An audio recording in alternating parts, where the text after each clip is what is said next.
शामी वक्त के मुताबिक 13 दिसंबर की सुबह चीन के सदर शी जिनपिंग ने वियतनाम के वजीर आजम फाम मिन चिन से हिनोई में वियतनाम के हुकूमती ईवान में मुलाकात की।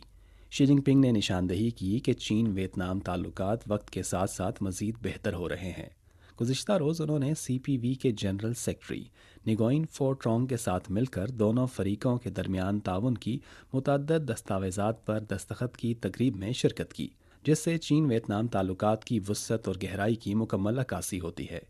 चीन और वियतनाम की मईशतें एक दूसरे की कमी को पूरा करती हैं और फ़रीक़ैन के दरमियान करीबी इक़्तिसादी रवाबित हैं। फ़रीक़ैन के दरमियान बेल्ट एंड रोड इनिशिएटिव और 2 राहदारियाँ और एक सर्कल स्ट्रेटजिक हम आहंगी के मंसूबे पर दस्तखत से दोनों ममालिक के लिए अमली ताउन को वुसअत देने के लिए नई गुंजाइश पैदा की गई है। शी जिनपिंग का कहना है कि चीन वियतनाम से आला मयार की मसनूआत की दरामदात को वुसअत देने, वियतनाम